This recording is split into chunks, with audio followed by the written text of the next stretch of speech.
ساری دنیا کو پاگل بنایا ہے. حضرت علی خلافت ابو بکر کھس لئی, حضرت عمر کھس لئی, حضرت عثمان کھس لئی, مصلی چھین لیا, باغ فدق ساری دنیا کو پاگل بنایا ہوا ہے. مصلی چھین لیا, خلافت چھین لی, فدق چھین لیا. کس سے؟ مشکل کشا سے. زمین و آسمان کا وہ مالک ہے, ہاں سب چیز اس کی ہے, اس سے چھین لی ہر چیز. حضرت ابوبکر نے چھین لی, حضرت عمر نے, عثمان نے. میں حقائق کی بات کرتا ہوں, میں کوئی چپتی ہوئی بات نہیں کرنا چاہتا. جتنے سمجھدار لوگ بیٹھے ہو, میری بات پسند آئے تو داد دے دینا کہ بندیالوی اچھی بات کہہ گیا ہے.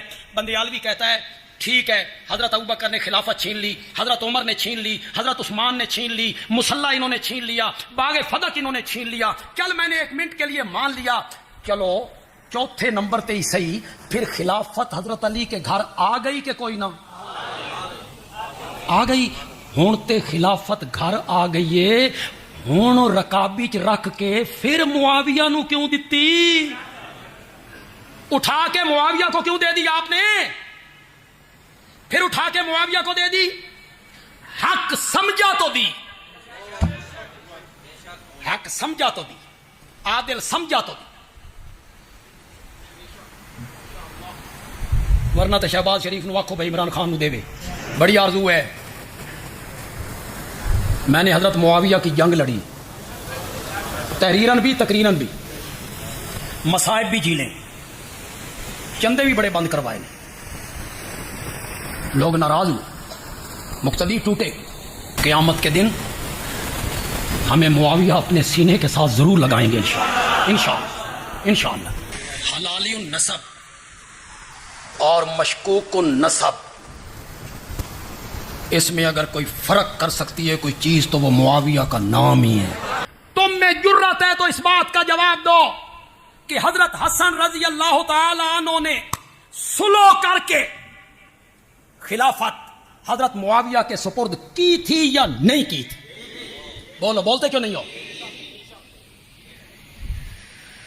ظالم کو خلافت دے دی, باغی کو دے دی. معاویہ اگر باغی تھا تو حضرت حسن نے خلافت کیوں دی؟ تین آج سمجھ آئیے کہ وہ باغی تھا.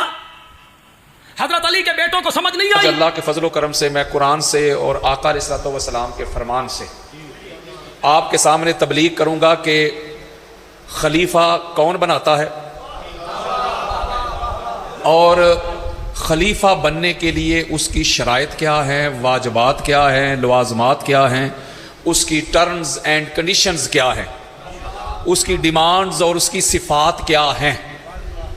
یہ قرآن سے اور کتب اہل سنت سے. یہ آپ کے راولپنڈی میں کوہٹا روڈ پہ بزرگ سید ہیں, سید اقبال حسین شاہ صاحب, کوئی 85-90 سال ان کی عمر ہے. خطبہ جمعہ میں وہ قرآن پڑھ رہے تھے, اور قرآن پڑھ کے شاہ جی نے سورۃ البقرہ کی آیت نمبر 27 پڑھی, 27, اور شاہ جی کہتے ہیں کہ اللہ کہتا ہے کہ جو صلح کرنے کے بعد صلح کی شرائط کو توڑتے ہیں وہ لعنتی ہیں. بولو ذرا کی ہو گیا. جب شاہ صاحب نے یہ آیت پڑھی اور ساتھ انہوں نے آیت پڑھ کے کہا یار اللہ کہتا ہے کہ جو صلح کرنے کے بعد صلح کی شرائط کو توڑتے ہیں وہ لعنتی, تو انہوں نے کہا جو مولا حسن بادشاہ سرکار سے جب صلح ہوئی خاصاں دی گالیں ہم آگے, تو کہتے ہیں وہ کس نے توڑی؟ وہ جس نے بھی توڑی قرآن کی نص سے وہ لعنتی. تو سارے ملا ملوانے نکل آئے, گستاخ صحابہ, واجب القتل, یہ کرو وہ کرو, اور بزرگ شخصیت ہیں اور سید بھی ہیں, ان پر پرچہ کروا کے ان کو اریسٹ کروا دیا. یہ ہے ہمارے ملک کا آئین اور قانون. یہاں قرآن پڑھنے پہ بھی FIR ہو جاتی ہے. آپ سمجھدار ہیں, مجھے بتائیں وہ جو کراچی میں مناظرہ ہوا تھا 2 سال پہلے, وہ قرآن ہی پڑھا تھا میں نے یار, قرآن پڑھا تھا, انہوں نے کہا جی گستاخی ہوگی, بے ادبی ہو گئی. اللہ کہہ رہے قرآن میں تم میرے نبی کو چھوڑ کے بھاگ رہے تھے, تو قرآن میں نے پڑھا, کہتے گستاخی ہو گئی. اب حالات یہاں تک پہنچ گئے کہ قرآن اور حدیث پڑھنے پر بھی FIR ہو رہی ہے. وہ کہتے ہیں سنی وہ ہے جو آل محمد کو آخری نمبر دے, سنی وہ ہے جو کھلم کھلا شیعہ کو کافر کہے. یہ ہے ان کی سنیت. آج سے 7 سال پہلے ایک جماعت نے ایک بندے کے نعرے لگائے تھے، بے خطا بے گناہ، اس کے جھنڈے اٹھائے تھے، ایسے عرس منایا تھا۔ آپ ہسٹری کی بات ہے، آپ یوٹیوب کھولے، وہاں میرا لیکچر تھا، میں نے اس وقت کہا تھا، میں نے کہا تھا اگر آج ان کو نہ روکا گیا تو یہ باپ سے شروع ہوئے ہیں، کل بیٹے تک بھی آئیں گے۔ تو دیکھ لیں اب کیا ہو رہا ہے، یزید کا دفاع کر رہے ہیں۔ یہ 80 آیات اس وقت میرے پاس ہے، اس کے اوپر میری کتاب بھی ہے اور پورا ایک لیکچر بھی ہے، 80 سے زائد ہو سکتی ہیں، کم نہیں، 80 کے قریب آیات ہے۔ اللہ نے اپنے قرآن میں جتنی بھی لعنتیں برسائی ہے نا، اللہ کی برسائی ہوئی لعنتوں کا جو مرکز و محور ہے نا، وہ آل محمد کے دشمن ہیں۔ ہوئے ہوئے ہوئے ہوئے، ایک لعنت بھی آل محمد کے دشمنوں کے علاوہ کہیں اور نہیں جاتی۔ میرے موبائل میں روایت پڑی ہے کچھ اہل سنت کی 20 کتب کے حوالوں کے ساتھ، 20-25 میں نے کتابیں لکھی ہیں، 1000 ہاں میرے لیکچر پڑے ہوئے سوشل میڈیا پہ، ٹی وی چینل سے لے کے عوامی اجتماع تک۔ کوئی مائی کا لال ثابت کرے کہ میں نے زندگی میں کبھی ایک حوالہ بھی شیعہ کتاب کا دیا ہو؟ اور میں تو سنیت ہی بتاتا ہوں، میں تو سنیت ہی پڑھاتا ہوں، سنیت کے ٹھیکیدار ہوں۔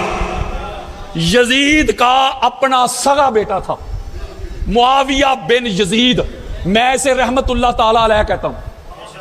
وہ یزید دا پتر یار دو گئی، یہ میرے پاس حوالے پڑے ہوئے۔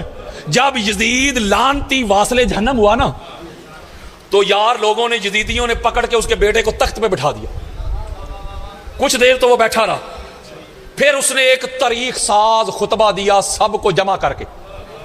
شیعہ کتابوں میں تو ہے ہی، میں تو بات سنیوں کی کر رہا ہوں۔ اس کا وہ خطبہ موجود ہے، اس نے کہا یہ جو تخت خلافت ہے، امر خلافت، یہ نہ میرے دادا کا حق تھا، اس نے بھی وقت کے امام کے سامنے خروج کیا، بغاوت کی، باغی بن گیا، اور نہ ہی میرے باپ کا حق تھا، اس نے بھی حضور کی آل کو شہید کروا کے یہ تخت حاصل کیا، لہٰذا میں لعنت بھیجتا ہوں اس تخت پہ، میں تھوکتا ہوں اس تخت پہ۔ وہ تخت پہ لعنت بھیج کے تھوک کر خود جا کے جنگلوں میں مر کھپ گیا۔ کون بلا؟ یزید کا سگا بیٹا، وہ سکا پتر یار، حضرات یزید کا سگا بیٹا اس کے تخت پہ تھوک کر خود جا کے جنگلوں میں مر کھپ گیا۔ یہ 13 صدیوں بعد یزید کو رضی اللہ کہنے والے، امیر المومنین کہنے والے، شہزادہ کہنے والے، لعنت سے بچانے والے، جنت میں گسیڑنے والے، اے یزید نویں پتر کی تھو جام پہنے۔ یارو یہ کون سی سنیت بیان کر رہے ہو یار تم؟ اے میرا شکریہ ادا کرو، مجھے تھینکس کہو، تھینکس، میں سنیت کا مقدمہ لڑ رہا ہوں۔ تم نے تو سنیت کا چہرہ اتنا گدلا کر دیا، اتنا گندا کر دیا، لوگ نفرت کرتے تھے، وہ کہتے تھے یہ سنیت ہے کہ ناسبیت، یہ سنیت ہے کہ خارجیت، یہ سنیت ہے کہ یزیدیت۔ جب دیکھو آل محمد کے دشمنوں کا دفاع، پوچھے مولوی سے، اس کے سر پہ قرآن رکھے، کہتا ہے جو حضرت ابوبکر صدیق سے لڑے ان کی بیعت نہیں کی، کہتا ہے مرتد۔ بے شک سامنے صحابہ ہی کیوں نہ ہو، مالک بن نویرہ صحابی نہیں تھے؟ بولو ذرا یار، مالک بن نویرہ بہت بڑے صحابی تھے اور سردار تھے اپنے ٹرائب کے، اپنے قبیلہ کے، حضور علیہ السلام نے ان کو سرداری دی ہوئی تھی۔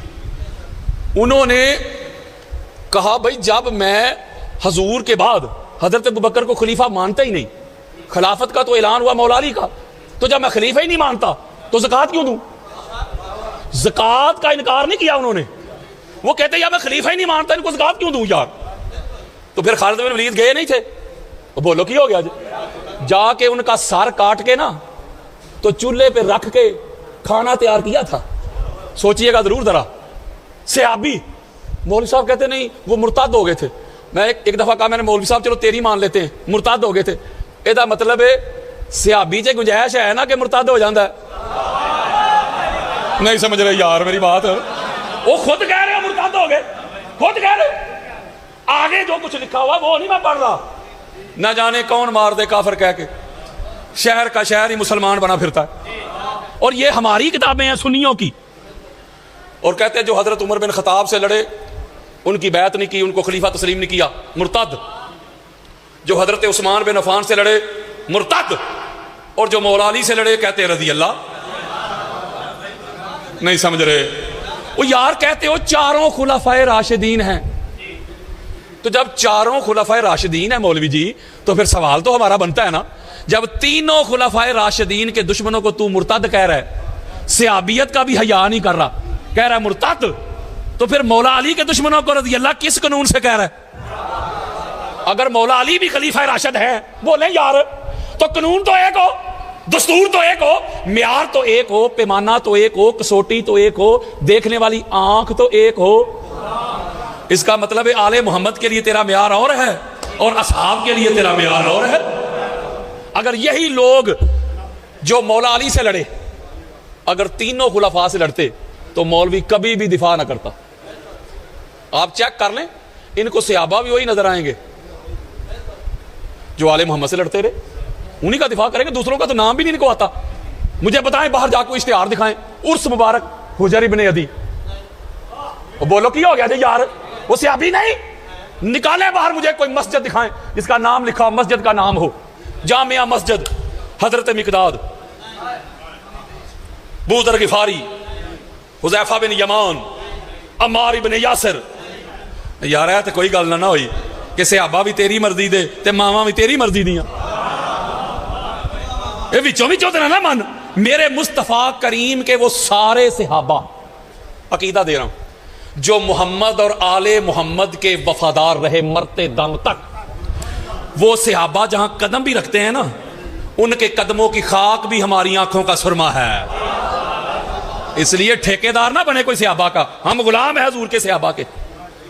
ایک طرف تم کہتے ہو کہ ہر صحابی نبی جنتی جنتی, بولو ذرا, نہیں نعرہ سنتے آپ, سنتے ہیں نا, ہر صحابی نبی جنتی جنتی, تو دوسری طرف کہہ رہے ہو کہ فلاں مرتد ہو گیا, فلاں مرتد ہو گیا, تو پھر جنتی جنتی کدھر گئے؟